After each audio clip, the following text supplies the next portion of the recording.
Nous avons une thématique très bien choisie et je remercie le Saint-Esprit d'avoir inspiré à notre leader cette thématique qui occupe une place aujourd'hui prépondérante dans l'enseignement de Jésus.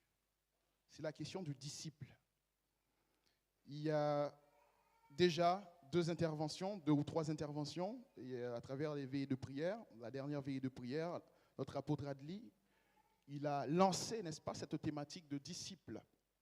Et nous allons continuer à construire sur ce qui est déjà posé comme fondement. Je vais vous inviter à lire rapidement avec moi ce texte que nous trouvons dans le livre de Luc, chapitre 6, verset 40. Si vous êtes en pleine forme physique, il n'y a qu'un seul verset que nous allons lire. Je vais vous demander de vous lever justement pour lire ce texte avec moi. Luc chapitre 6, verset 40. Est-ce que vous pouvez lire 3, 4. Le disciple n'est pas plus grand que le maître, mais tout disciple accompli sera comme le maître. Est-ce qu'on peut lire encore?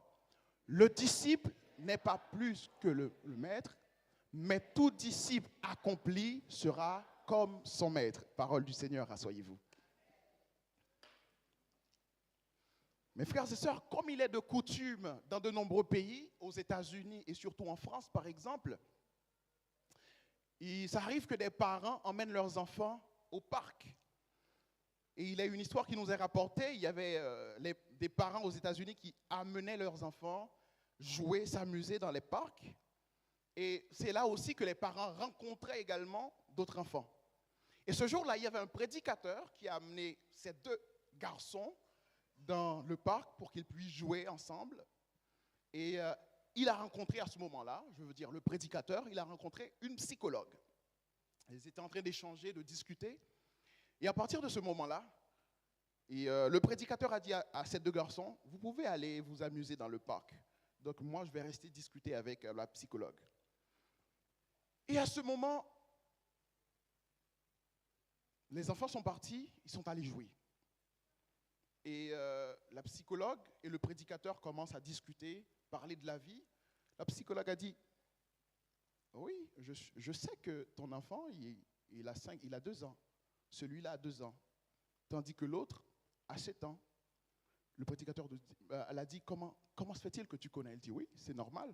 Regarde, tu vas voir que ton enfant de 2 ans, il est en train de remplir un seau et elle est en train de renverser, de vider le seau. Il prend plaisir à remplir le seau de sable et à renverser le seau. Il est en train de rire, il est fasciné tout simplement par le fait de jouer dans le sable par terre avec un seau, remplir et faire disparaître les sables qui sont dans le seau. Tandis que l'autre garçon, il est allé comme un grand, il s'assoit sur le banc, perché dans son téléphone, il est en train de scroller et le parc pour lui n'est rien d'autre qu'un espace secondaire. Donc il ne s'amuse pas réellement. La psychologue a dit, oui, je sais que ton enfant a 2 ans. Et celui-là, il a entre 7 et 8 ans. Le prédicateur a dit, oui, c'est vrai. Comment tu sais? Il dit, oui. Parce qu'en réalité, ce avec quoi tu joues, ce avec quoi tu t'amuses, c'est révélateur de ton tranche d'âge, de ta maturité. Donc c'est facile de savoir que cet enfant a 2 ans, c'est facile de savoir que cet enfant se trouve dans l'intervalle de 7 à 8 ans, de 12 à 13 ans, parce que les enfants n'ont pas les mêmes centres d'intérêt de jeu, les enfants n'ont pas le même goût en termes de jeu. Donc ce avec quoi tu t'amuses est révélateur de ta maturité. Vous savez, mes frères et sœurs, dans la vie chrétienne, c'est la même chose. Ce avec quoi vous jouez spirituellement est révélateur de votre maturité spirituelle. Donc cela révèle si vous êtes un enfant de 2 ans qui aime tout simplement jouer dans des bacs de sable, dans des seaux de sable et renverser comme c'est un espace magique. Ça révèle aussi si vous êtes quelqu'un qui s'inscrit dans la stratégie de grandes personnes, de personnes qui sont appelées à se développer. Donc c'est normal de voir aujourd'hui comment les chrétiens jouent avec certaines choses. Donc ce avec quoi vous jouez, c'est normal lorsque vous regardez ce qui attire l'attention du chrétien, ce qui capte son attention, ce qui est capable de troubler ce chrétien, ce qui est capable de mettre cette personne en pleurs, ce qui est capable de mettre cette personne en joie, ces choses-là sont très révélateurs du niveau de maturité du chrétien ou de cette chrétienne. Je veux, à travers cette intervention ce matin, avancer quelque chose qui est fondamental. C'est la question de l'accomplissement qui est dit dans le texte. La Bible nous appelle à être des chrétiens, des disciples. Comment? Qu'est-ce que vous voyez qui est écrit? Accomplis. L'accomplissement s'inscrit dans un cheminement de la croissance, de la maturité, jusqu'au développement final qu'on appelle accomplissement. C'est une expression ou c'est une terminologie qui est très, très utilisée dans les Saintes Écritures. Jésus-Christ en parle de l'accomplissement. L'apôtre Pierre, l'apôtre Paul, tous parlent de l'accomplissement parce qu'ils savent qu'au moment où vous avez commencé votre vie chrétienne, vous ne pouvez pas rester dans un stade où vous jouez avec le sable émotionnel, vous jouez avec le sable spirituel, mais vous êtes appelé à vous développer jour après jour pour arriver comment? Jusqu'à la stature parfaite de Christ. Regardez ce texte avec moi, en Jean chapitre 1er, verset 11, verset 13. C'est un texte que vous connaissez tous. Car il est venu chez les siens, et les siens ne l'ont point reçu, mais à tous ceux qui l'ont reçu, à tous ceux qui croient en son nom, elle a donné le pouvoir de devenir enfants de Dieu. Très bien. Enfants de Dieu, lesquels sont nés, très bien, non de la volonté de la chair, non du sang, ni de la volonté de l'homme, mais de Dieu. Cela veut dire, au moment où vous et moi, vous avez accepté Jésus-Christ comme votre sauveur personnel, la Bible dit que vous êtes nés de nouveau. Maintenant, lorsque vous êtes nés de nouveau, vous êtes aussi appelés à grandir. Et pour grandir, vous avez besoin de vous nourrir.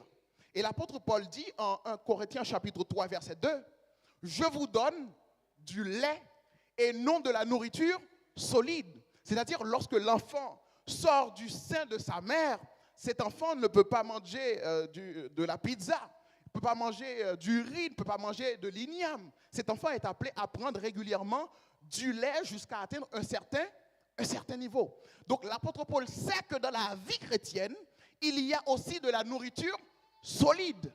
Mais pour le niveau où vous êtes aujourd'hui, vous avez besoin de ce lait pour que vous puissiez grandir.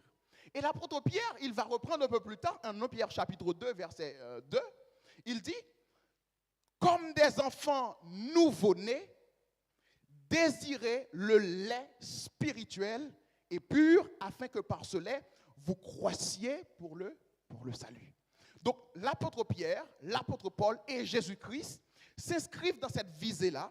Lorsque vous êtes nés de nouveau, ce n'est pas une finalité. La nouvelle naissance n'est pas une finalité en soi, mais c'est déjà une étape où vous allez commencer à grandir spirituellement. Très bien. Donc, après avoir pris du lait, lorsque vous commencez à développer vos muscles spirituels, lorsque vous commencez à appliquer la parole de Dieu et que vous commencez à comprendre la philosophie, la vision de Jésus, cette vision va vous transformer et vous rendre semblable à qui? À Jésus. Très bien.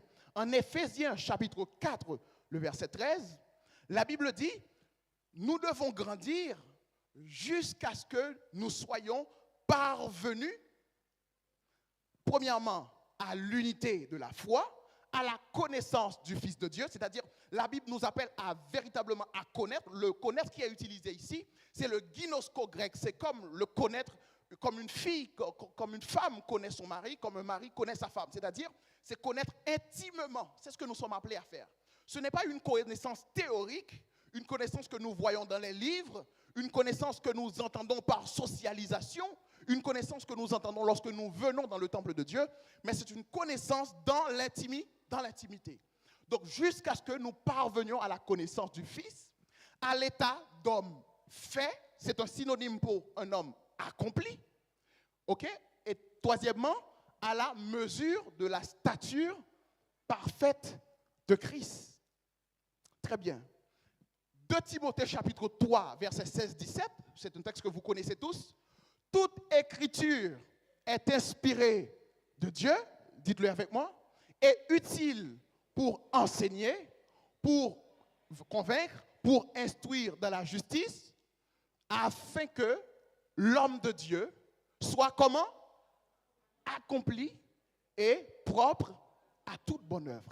C'est-à-dire, la vie chrétienne, c'est la nouvelle naissance, la croissance et la finalité.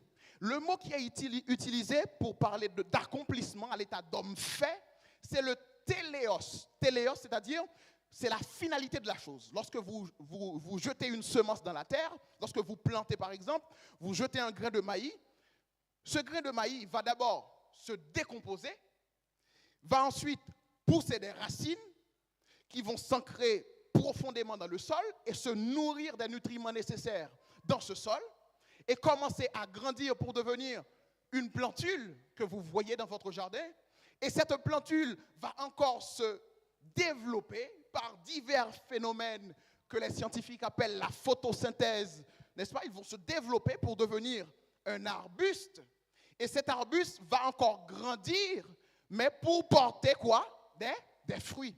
Donc les fruits, c'est la finalité, lorsque cet arbre atteint la maturité, cet arbre va porter des fruits. Donc en résumé, voici ce que le Seigneur Jésus attend de nous. C'est que d'abord nous soyons nés de nouveau par la confession de nos lèvres et véritablement de notre cœur, que nous grandissions jour après jour, que nous croissions jour après jour, jusqu'à devenir semblables à une seule personne qui est Jésus-Christ. Donc l'accomplissement, ce n'est pas quelque chose qui est subjectif. Je ne peux pas dire que, je trouve que je viens à l'église régulièrement, je suis membre d'accueil, je suis au niveau des chantres, donc j'ai suffisamment grandi. Être pianiste à Sebzoé n'est pas synonyme de croissance. Être prédicateur n'est pas synonyme de croissance. Être dans les chants n'est pas synonyme de croissance. Comment je vais savoir que j'ai grandi? Ce n'est pas lorsque je suis toujours à l'église tandis que les autres sont dans les boîtes de nuit.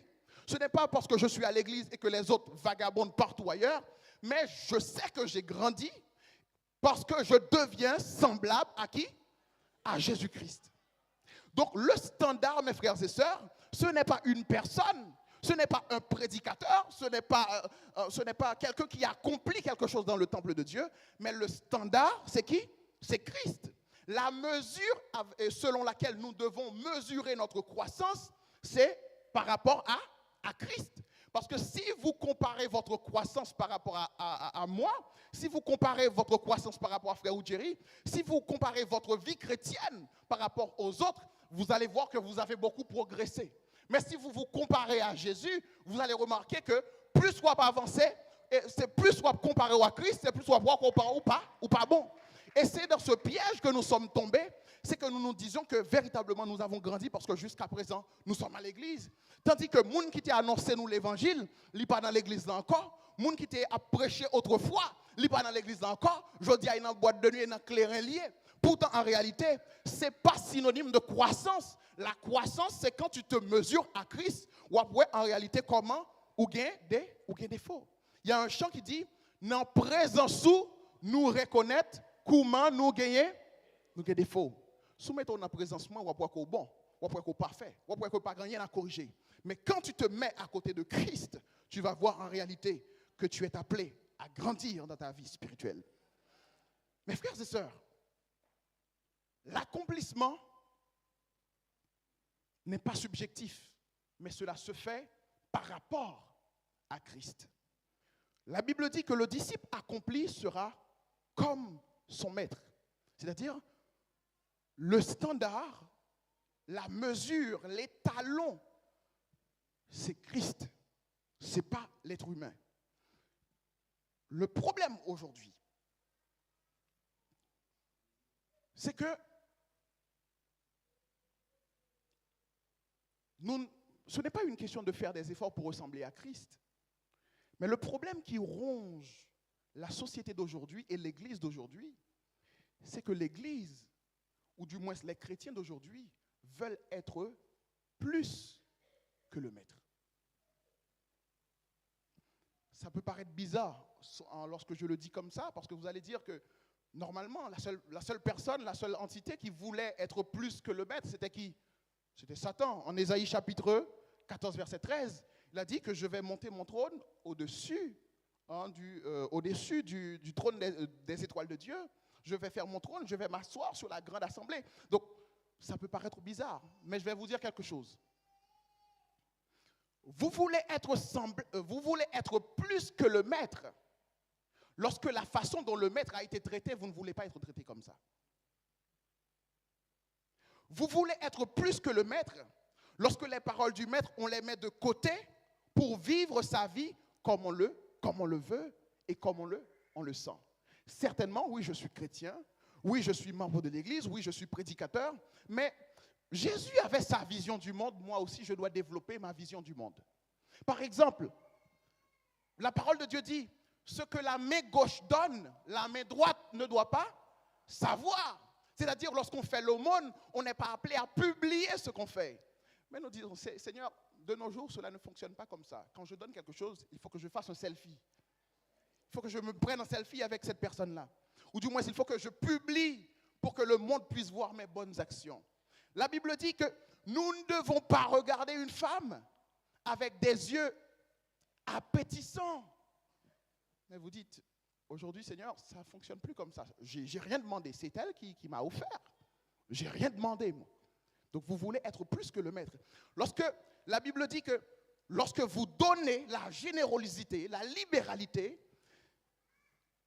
va ouvrir des portes à ce que vous receviez beaucoup plus, vous dites non, Seigneur, pour avoir plus, il faut beaucoup épargner.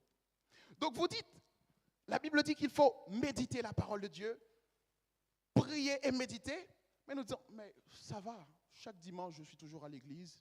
Quand on demande de prier, je prie et c'est suffisant. La Bible nous demande d'évangéliser.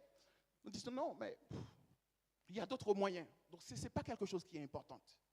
Donc, nous développons notre propre vision du monde qui est contraire à la vision du Seigneur Jésus. Tu te fais plus que le maître. On était un peu théorique. Là, on va descendre dans la pratique. Vous êtes plus que le maître. Lorsque le maître vous demande de pardonner et que vous refusez de pardonner, tu es qui? Tu es le Seigneur de ton Seigneur? Vous êtes plus que le maître lorsque le Seigneur a souffert du rejet, de la honte, de l'humiliation et que toi, tu estimes que, en fait, ton éducation, la personne que tu es, tu ne peux pas te baisser devant quelqu'un. Tu ne veux pas recevoir le rejet. La personne qui te regarde mal, quand tu rentres dans l'église, tu es prêt à laisser, à abandonner l'église, à abandonner le ministère, parce que tu ne veux pas être rejeté. Donc, on parle, nous dit, maman me fait trop effort avec moi pour me baisser tête devant le monde. Maman me fait trop effort avec moi pour me passer dans la bêtise ou bien pour me humilier. Maman me fait trop effort avec moi. Tu te fais plus que le maître. Lui, il a souffert le rejet, l'humiliation, la honte. Il a été abandonné de tous. Jésus, notre maître, il a été calomnié. Mais aujourd'hui, même si son bagage qui est vrai, même si son bagage où t'es dit vrai et que gon monde qui dit ah tel te dit tel bagage, par le fait que yo découvri qu'on te dit tel bagage, ou préférez quitter l'église là tout simplement au lieu qu'on non seulement reconnaître qu'on te dit ça vrai, mais au lieu qu'on laisse ça passer. Tu ne veux pas être calomnié, tu tiens à toi-même. Tu te fais plus que le maître. Ça, c'est difficile. Jésus n'avait rien. Il avait tout, mais sur la terre, dans sa mission, il n'avait rien. Il était complètement dépendant de son Père. Il priait régulièrement et lorsqu'il nous montrait comment prier, il a dit « Donnez-nous notre pain quotidien ». Donc Jésus dépendait quotidiennement de son Père. Nous autres, si nous ne pouvons pas avoir épargné pour les 5-6 ans à venir, nous ne nous sentons pas bien. Et à la mort de Jésus, ce qu'il avait et que les soldats avaient pris, vous vous rappelez, c'était quoi? Il n'avait que son vêtement qui a été tiré au sort par les soldats. Mais aujourd'hui, si on vous demande de vivre la vie que Jésus avait vécue, vivre dans la dépendance à Dieu, combien de gens laisseraient l'Église ou bien laisseraient la vision de Dieu? Nous faisons plus que le Maître. Je ne vous parle pas seulement, je parle à tous, je parle à moi-même. Nous avons voulu être plus que le Maître. Mes frères et sœurs, voilà pourquoi nous avons aujourd'hui une vie de disciples assez rebelle et certes luxueux selon le monde, mais misérable selon Dieu. Tout simplement parce que nous voulons être plus que le Maître, nous nous tenons à nous plus que de tenir au Maître. Ce avec quoi nous jouons, les principes avec lesquels nous jouons révèlent notre âge spirituel. Et si tu t'évalues à partir de ce critère ce matin, tu aurais quel âge? Quel serait ton âge? Si tu prends les principes du Seigneur Jésus, le renoncement à soi, donner, et lorsqu'il a dit, je discutais avec l'apôtre Adli hier soir, j'ai dit, apôtre Adli, mais je suis perturbé. Comment le Seigneur Jésus peut-il demander à quelqu'un qui est riche de vendre tout ce qu'il possède, de donner aux pauvres et de suivre Jésus? Il aura une récompense dans le ciel. Et si vous mettez ça, si les gens ne connaissent pas la Bible et que vous mettez ça sur votre statut, il y a des gens qui vont rire parce qu'ils vont penser que c'est une blague. Mais en réalité, c'est un principe que le Seigneur nous donne. Ce matin, je glorifie le Saint-Esprit pour cette thématique profonde et très large que nous devons aborder. Mais ce matin, le Seigneur m'a orienté sur un seul point, qui est nous avons besoin de grandir, nous avons besoin de nous développer. Nous avons besoin d'approfondir notre relation avec le Maître en nous basant sur un principe qui est la parole de Dieu. Nous allons nous entretenir sur la parole de Dieu. Jean chapitre 8, versets 31-32. Si vous m'écoutez, dites Amen. Amen, gloire à Dieu. Jean chapitre 8, verset 31, verset 32. Il a dit aux Juifs, est-ce que vous pouvez lire avec moi? Très bien.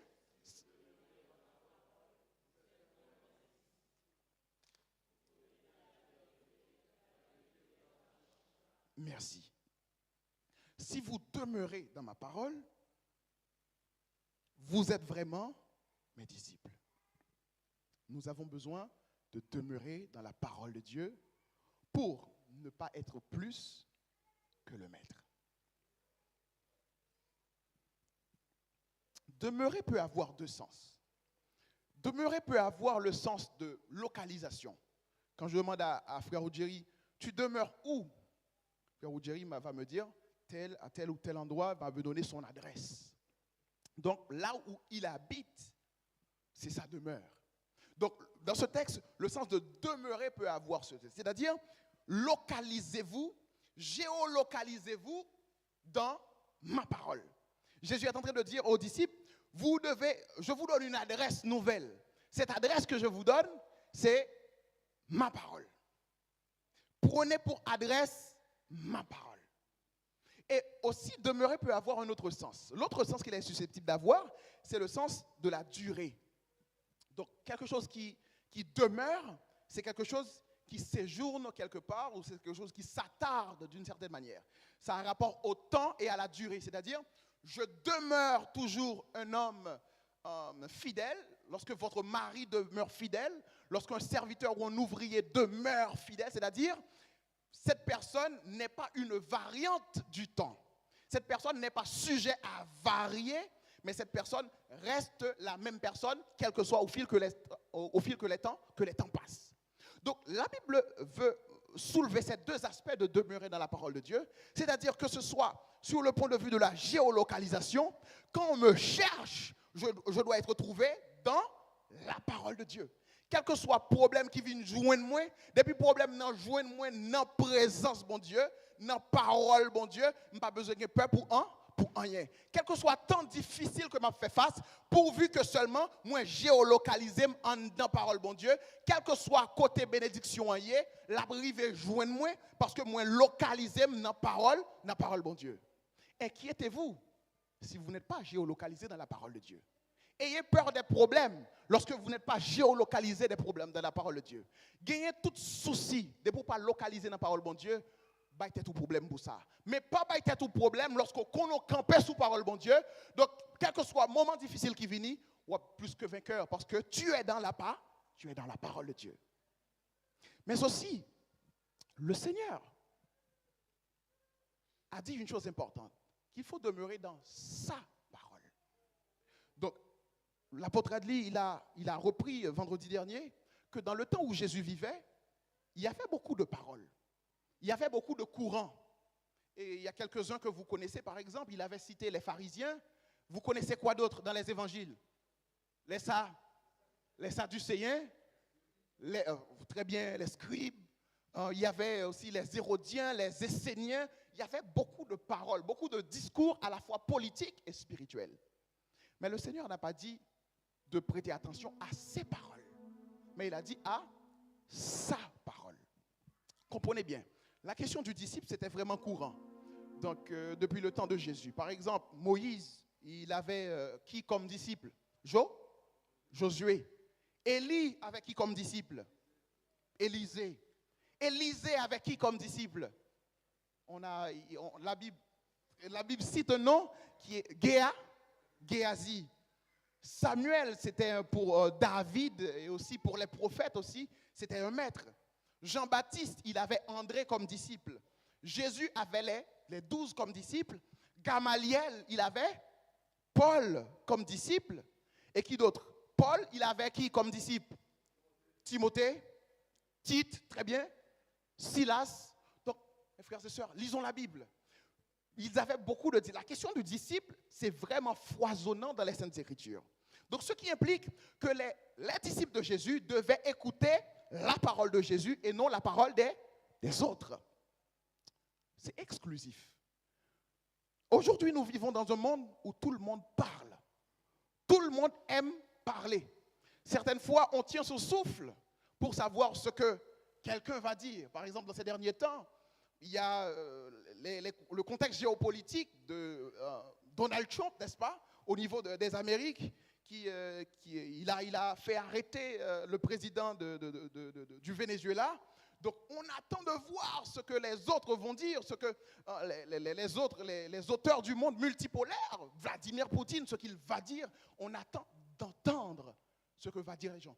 Tout le monde parle, tout le monde capte de l'attention. Si vous ouvrez une chaîne de radio, vous allez écouter que tout le monde parle. Lorsque vous ouvrez vos réseaux sociaux, tout le monde parle. Tout le monde est devenu, comment je pourrais dire, des conducteurs de vie, des guides de vie. Donc, tout le monde parle.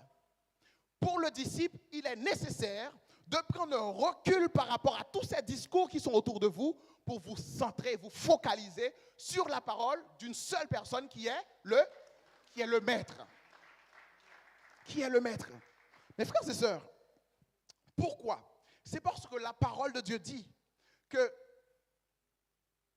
toutes les choses de la terre passeront, mais ces paroles ne passeront point.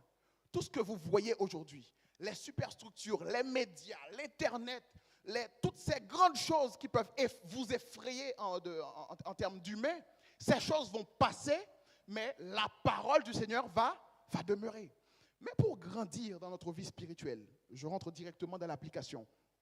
Pour grandir dans notre vie spirituelle, la Bible dit dans le psaume 119, verset 9, comment le jeune homme rendra-t-il pur son sentier? Regardez, en se dirigeant d'après ta parole. Comment le jeune homme rendra-t-il pur son sentier en se dirigeant d'après ta parole? Donc, c'est un secret qui est donné dans ce texte. Si vous êtes jeune garçon et vous cherchez la sanctification, vous cherchez à avoir une conduite pieuse, ce n'est pas de lire des livres de développement personnel qui va vous faire ça. Ce n'est pas en écoutant des motivateurs, des coachs, on les appelle les coachs de nos jours. Ce n'est pas en écoutant ces gens de personnes, mais c'est en vous conduisant d'après la parole de Dieu. 1 Timothée chapitre 4, verset 5, la Bible dit, ce que Dieu veut, c'est votre sanctification, c'est que vous vous absteniez de tout ce qui contamine, voilà, la chair et l'esprit. Donc, 1 Timothée chapitre 4, verset 5, pardon, tout est sanctifié par la prière et par la parole de Dieu. Donc 1 Thessaloniciens chapitre 4, verset 3, quand vous vous posez la question, qu'est-ce que Dieu attend de moi en tant que jeune homme, jeune fille, quelle que soit ma culture, quel que soit mon âge, ce que Dieu veut, c'est notre sanctification. Et la sanctification, ce n'est pas seulement à avoir dans le sens de l'immoralité. Ce n'est pas seulement dans le sens de l'immoralité sexuelle ou de la débauche. C'est dans toutes les choses. Dans mon travail, dans mes activités, dans mes études, dans mes examens, j'ai besoin de me sanctifier parce que c'est ce que la parole de Dieu demande. Mais si je ferme ma Bible, je prétends être plus que le maître. Il ne sait pas ce qu'il dit, le maître. Mais tandis qu'il vous a donné le principe à respecter. Comment pouvons-nous être libérés de la peur? Comment pouvons-nous être libérés de l'oppression, de la honte et de tout ce qui nous perturbe? C'est en regardant à la parole de Dieu. La Bible dit, quand nous tournons vers lui les regards, on est rayonnant de joie. Est-ce que ça arrive dans votre vie que vous êtes triste? Est-ce que ça arrive dans votre vie que vous êtes oppressé? Est-ce que ça arrive que vous ne savez pas quelle décision prendre? Vous êtes perdu dans votre vie. Et vous estimez que vous avez un mari, vous avez des enfants, votre logement est payé, vous avez tout ce qu'il vous faut. Mais en réalité, vous vous sentez loin de Dieu, vous êtes perdu. Ouvrez la parole de Dieu et vous allez trouver un refuge, un réconfort. Quand vous êtes perdu dans votre vie et vous ne savez pas quoi décider, en cette présente minute, peut-être que vous avez des gens qui ont un dossier pour comprendre comment vous l'aborder. La parole de Dieu dit que ta parole est une lampe à mes pieds et une lumière sur mon sentier. Mes frères et sœurs, en ce début d'année, je vous en supplie, ouvrez la parole de Dieu. Ouvrez la Bible et comprenez ce que votre maître, il attend de vous.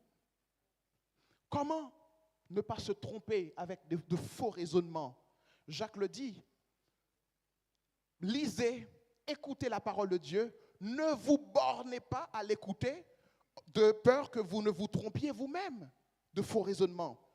Comment aborder ces gens autour de vous, ces voisins autour de vous, qui vous disent que Dieu dit, Dieu dit, Dieu dit, alors que vous n'avez jamais, vous ne voyez pas en réalité ce que Dieu veut dire? 1 Jean chapitre 4 verset 1er, il dit, bien-aimés, n'ajoutez pas foi à tout esprit, mais éprouvez-les de manière à savoir s'ils sont de Dieu. La Bible nous met en garde, mes frères et sœurs, contre ces choses contre lesquelles nous nous battons aujourd'hui. Comment refuter les mauvaises doctrines? Il est courant aujourd'hui de penser que c'est le devoir du pasteur, c'est le devoir de l'apôtre, c'est le devoir de mon moniteur, classe du dimanche, c'est le devoir de mon enseignant, de mon facilitateur d'apprentissage de la Bible, de combattre les fausses doctrines. Oui, il y a le mandat qui est donné à l'apôtre, mais tous les chrétiens, tous les disciples de Jésus-Christ sont appelés à grandir suffisamment dans la parole de manière à ne pas se laisser emporter par tous les vents de doctrine. C'est votre travail de savoir comment aborder ces gens qui viennent vers vous avec une mauvaise doctrine. C'est votre travail de pouvoir défendre votre foi chrétienne. Le musulman, on l'appelle, on l'informe, on l'endoctrine depuis son enfance, de manière à ce qu'en grandissant, il est tellement endoctriné, il est tellement assis dans le Coran, donc il connaît tellement bien son Coran que toi, tu ne peux pas lui parler. Mais nous autres, nous venons à l'église un dimanche et nous fermons nos Bibles pendant toute la semaine. Nous ne lisons pas. Nous ne pouvons même pas tenir 1, 2, 3 minutes avec quelqu'un qui est dans une mauvaise doctrine. Nous ne pouvons même pas tenir 1, 2, 3 minutes avec un musulman pour lui dire que Jésus-Christ est Seigneur. Donne-moi 3 textes bibliques qui disent que Jésus-Christ est Seigneur. Il faut savoir. La Bible dit en 1 Pierre chapitre 3, verset 15, « Mais sanctifiez dans vos cœurs Jésus-Christ le Seigneur, étant toujours prêt à vous défendre avec douceur et respect devant qui? Devant quiconque vous demande raison de l'espérance qui est en vous. » Donc la Bible dit que je dois pouvoir défendre ma foi chrétienne. La Bible dit que lorsqu'on me demande pourquoi je crois en Jésus, je dois pouvoir dire que je crois en Jésus, voilà pour quelle raison je crois en Jésus. Et ne pas utiliser des arguments circulaires en disant je crois parce que je crois. Je crois parce que ma mère m'a demandé de croire. Je crois parce que c'est de la religion dans laquelle je suis levé. Mais il est qui pour toi, ce Seigneur Jésus? Tu dois pouvoir défendre la raison de l'espérance qui est en toi. Mes frères et sœurs, comment repousser les tentations? Le monde dans lequel nous vivons, vous n'êtes pas seul sans le savoir, est un monde qui met devant vous régulièrement et quotidiennement des tentations. Les tentations de la gloire, les tentations de gagner encore beaucoup plus, les tentations de désobéir à la parole de Dieu, les tentations de compromettre votre identité spirituelle, peut-être pour manger, peut-être pour prendre soin de vous, peut-être pour prendre soin de votre famille. Mais la Bible dit que face à la tentation, qu'est-ce que Jésus a utilisé? La parole de Dieu. Si vous ne connaissez pas la parole de Dieu, si vous ne lisez pas la parole de Dieu, vous n'allez pas pouvoir tenir.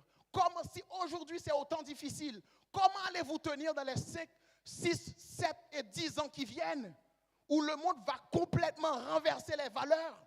La Bible dit, le prophète David, il a dit, quand les fondements sont renversés, le juste, que ferait-il? Encore ça va, parce qu'il y a quelques personnes qui croient encore dans l'union conjugale de filles et de garçons. Encore ça va un tout petit peu, mais dans les années qui viennent, comment ce sera? Et comment vas-tu pouvoir tenir si tu ne lis pas ta Bible? Mes frères et sœurs, lorsque Satan est venu tenter Jésus-Christ avec la parole, Satan a cité le psaume 91. Ils te porteront sur les mains de peur que ton pied ne heurte contre une pierre. Mais Jésus a utilisé quoi? Encore la parole. Jésus a utilisé Deutéronome chapitre 8. Il a dit l'homme, c'est dans Deutéronome, l'homme ne vivra pas seulement de pain, mais de toute parole qui sort de la bouche de Dieu. Désirez donc de grandir ce matin si vous ne voulez pas être plus que le maître. Mes frères et sœurs, nous avons malheureusement une génération qui est très dévouée pour les mouvements. On a tendance à suivre les mouvements, mais ne pas suivre le Dieu qui fait les mouvements. Donc, certains mouvements sont nés, vous ne comprenez pas d'où ils viennent. Mais lorsque vous suivez Dieu et que vos regards sont sur la parole que Dieu vous a donnée, vous allez pouvoir tenir ferme, quels que soient les moments difficiles auxquels vous êtes confrontés. Un moment où, en réalité, le monde est bouleversé. Un moment où, en réalité, on suit beaucoup de mouvements. J'aimerais que vous compreniez que l'important sur quoi je vous appelle ce matin, c'est de commencer petit à petit à ouvrir vos Bibles, à lire les Saintes Écritures et à méditer cette parole. Si vraiment vous voulez résister, non seulement à ce temps, mais aussi si vous voulez être semblable à Jésus-Christ.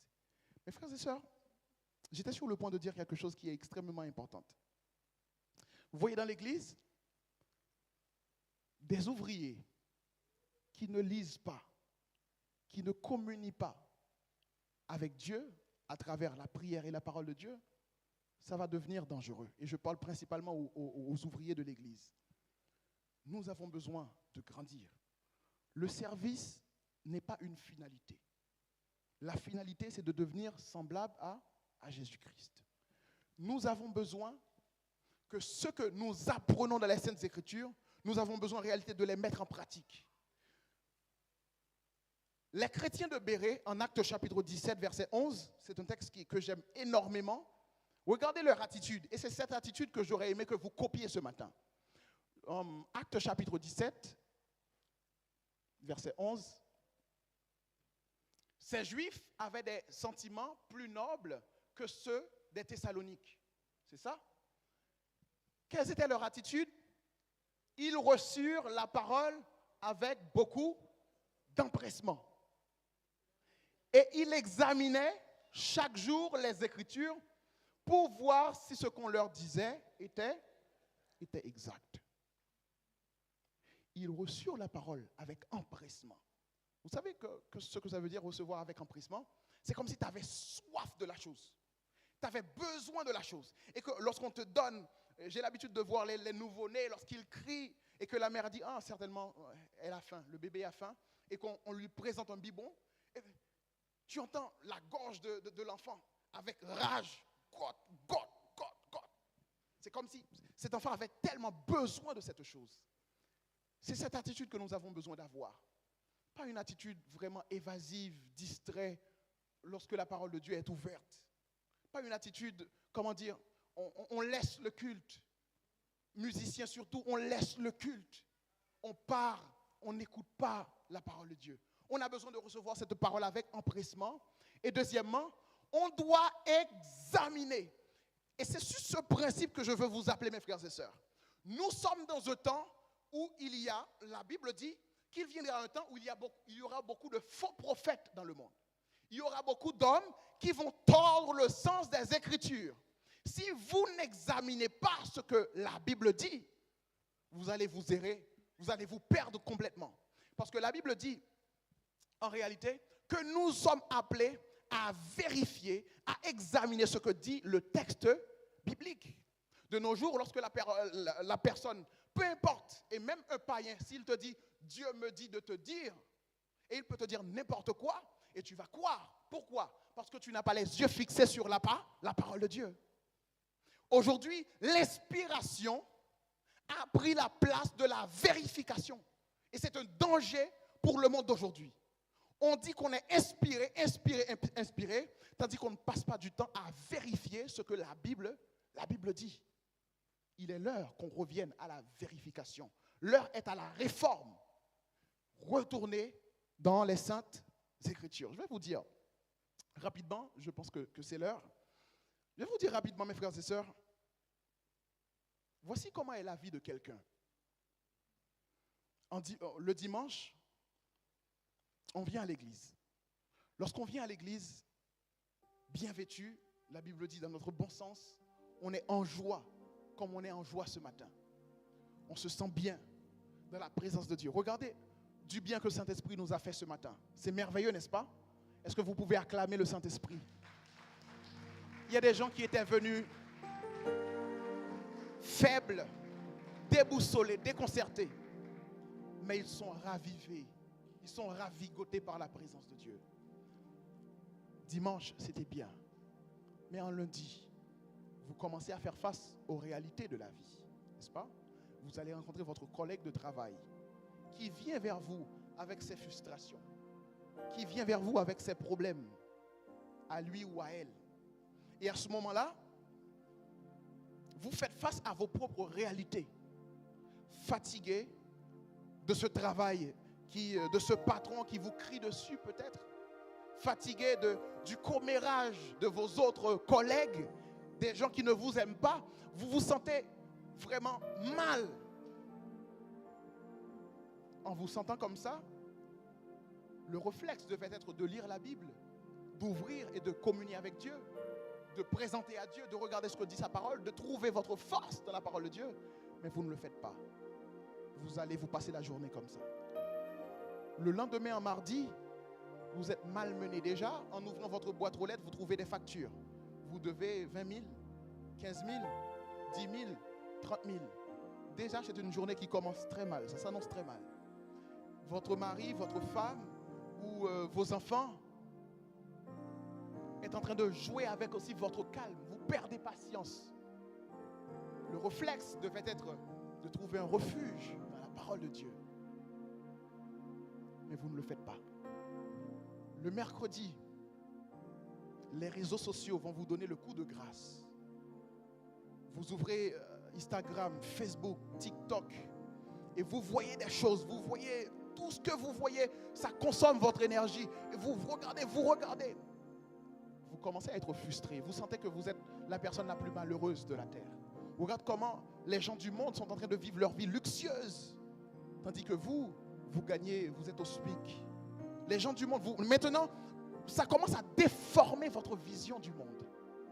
Vous ne vous voyez plus comme Dieu vous voit, Mais vous voyez que vous devriez être à la place de Kardashian, à la place de Rihanna, à la place des célébrités de ce monde. Et vous n'êtes plus satisfait de la personne que vous êtes. Votre vision commence à être déformée. Le réflexe devait être d'ouvrir la Bible et de regarder ce que Dieu dit à propos de toi. Mais ce n'est pas ce que vous avez fait. Je dis, vous êtes tellement remplis de la nourriture de ce monde que vous n'arrivez même pas à manger à la table du Seigneur.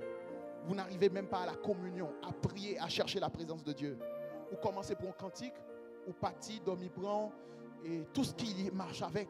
Parce que tu es tellement alourdi, tu n'as pas trouvé refuge. Tu es dans la tristesse, dans l'oppression. Tu restes dans ton coin, personne ne peut te parler.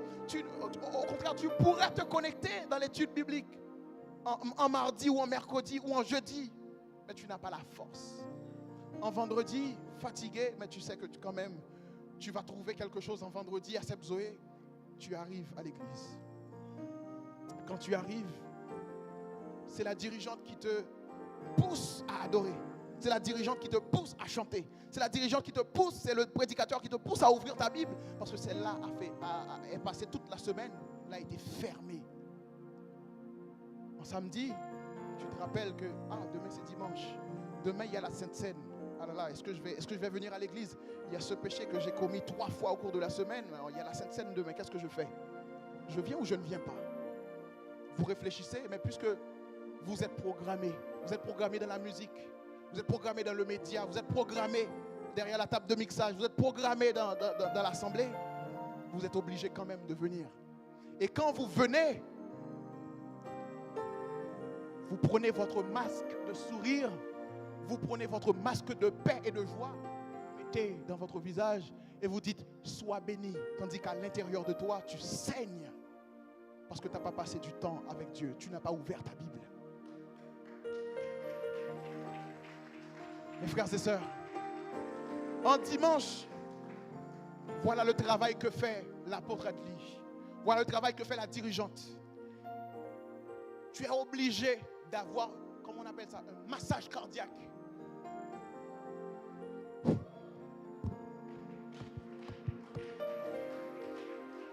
Pour que tu puisses encore avoir ce sourire, avoir la paix. Pour que tu puisses avoir, n'est-ce pas, ce calme. C'est comme si tu subissais un massage cardiaque à travers l'adoration, un massage cardiaque pour voir si tu peux encore avoir la vie en toi.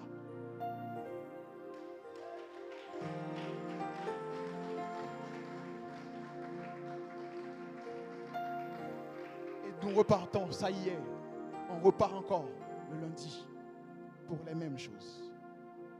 Il faut que ce cycle s'arrête cette année.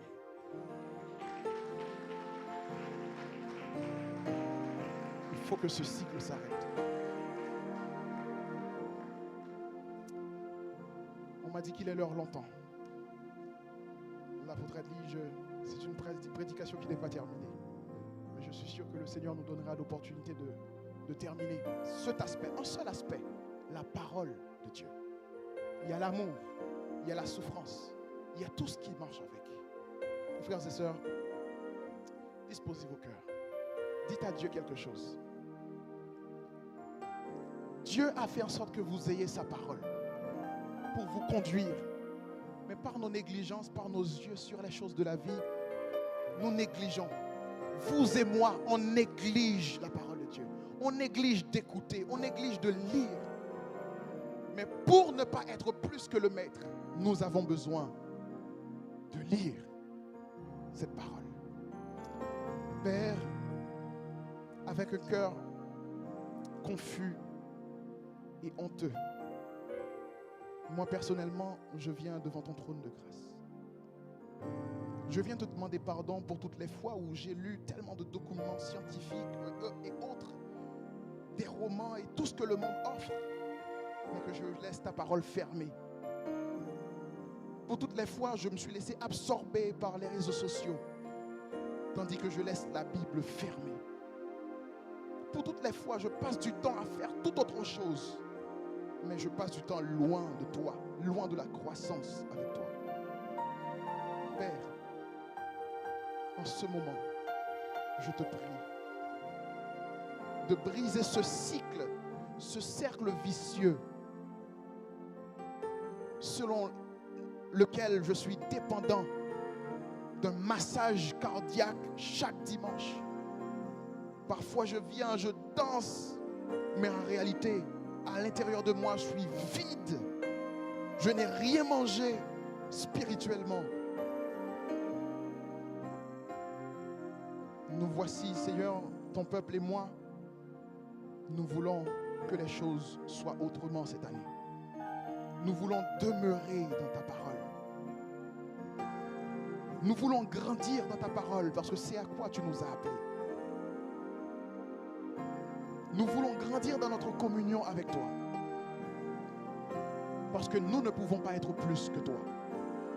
Si tu es resté dans la parole, tu as grandi dans la parole, à combien plus forte raison, nous, aussi faibles que nous sommes, bien que faibles et pécheurs, nous avons aussi besoin de rester connectés. Donne-nous la volonté, donne-nous la capacité, nous t'en prions ce matin. Au nom de Jésus vivant et régnant au siècle des siècles. Amen. Soyez bénis, mes bien-aimés. Lisez la parole de Dieu.